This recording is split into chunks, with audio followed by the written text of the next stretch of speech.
SBR Videos is sponsored by Sports Cash System. Click on the link below for more information.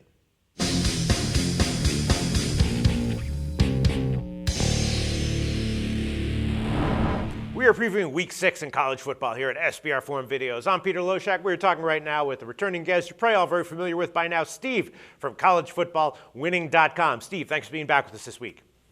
Thank you for having me back, Peter. All right, before we get into the game, I'm interested to see what you have to say about it. Texas State, Louisiana-Lafayette, whenever there's two teams involved like that, they're usually, that you want to discuss, usually good value to be found. We'll see what you have to say about it. Before we do, plug collegefootballwinning.com for a second. Thank you. At collegefootballwinning.com, all we do is college football betting analysis 365 days out of the year. I believe we're the only such service that focuses just on college football and offers a 100% money-back guarantee on the entire season. We just started our algorithmic picks this past week, Week 5. We were 5-1-1 against the spread with those algorithms. We'll be using them going forward in the season. We now have enough current season performance data to do that. For SBR viewers, we're offering 20% off any membership. All they need to do is put in coupon code SBR20, SBR20. Okay, sounds great. Steve, Texas State at Louisiana-Lafayette. Now, Louisiana-Lafayette is a 10.5 or 11-point home favorite, so depending on which side you like, you can get the preferential number there because it's kind of split market-wide. Total's 55.5. Texas State was a very, very sharp pick last week. Brent from BetDSI told us that, and the way the game played out, obviously, that was the case. Louisiana-Lafayette off of a bye, and a little bit hard for me to get a read on them. You know, they played 2 road games against top teams, and they played a cream puff Nicholls State. They did get a road win against Akron, though. I'm looking at this game, though. I'm thinking both teams have capable quarterbacks. Not a huge total. Both should put up, at least the mid-20s. One will probably get to 30s. I'm kind of liking the over 55.5. But what do you like here, Steve? Okay, well, we're looking at on the Texas State side, they have head coach Dennis Franchione. He's in his 3rd year. This stint at Texas State, he was actually there before in the early 90s. This is the same Dennis Franchione who's been the head coach at TCU, Texas A&M, and Alabama. This guy can coach. And against the spread here this time around at Texas State, he's 61.11% against the spread overall. It's really good.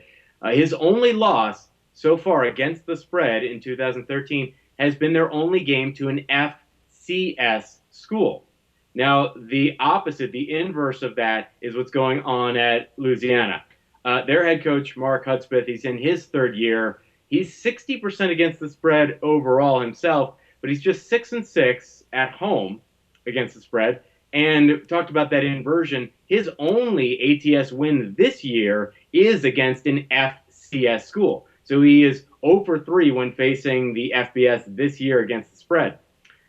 Louisiana-Lafayette this year, they rank 71st in passing offense, and they would rather run the ball with a dual-threat quarterback, Terrence Broadway. The only trouble with Terrence Broadway is when he is limited in his rushing, they are 3-5 straight up and against the spread when he's full-time starter, and he's held under 65 rushing yards.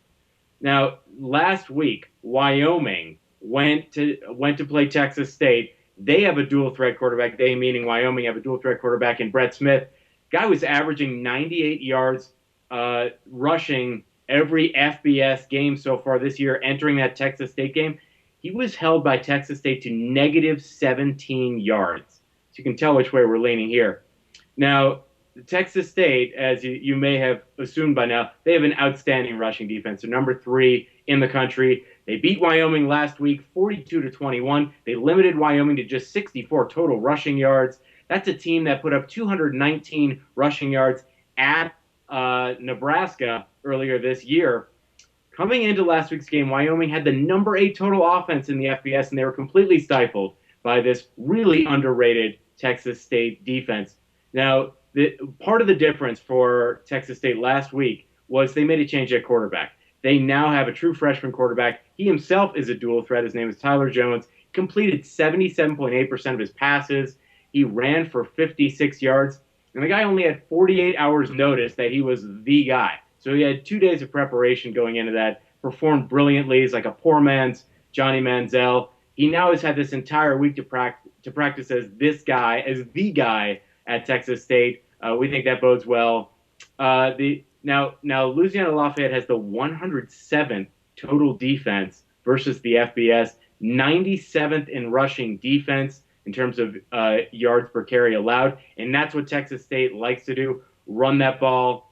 Now, Texas State is tied for 8th in interceptions per game versus the FBS, and Terrence Broadway, the quarterback for Louisiana, he's thrown an interception every single game so far this year, 4 for 4, so 4 games, 4 interceptions.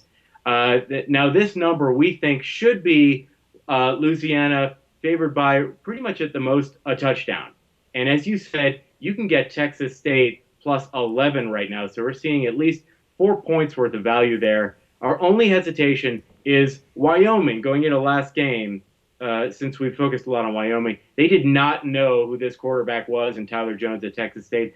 Louisiana-Lafayette knows him now. They know what he can do, and he is a true freshman, so he could be prone to making mistakes. But other than that, we're liking the Texas State side plus 11.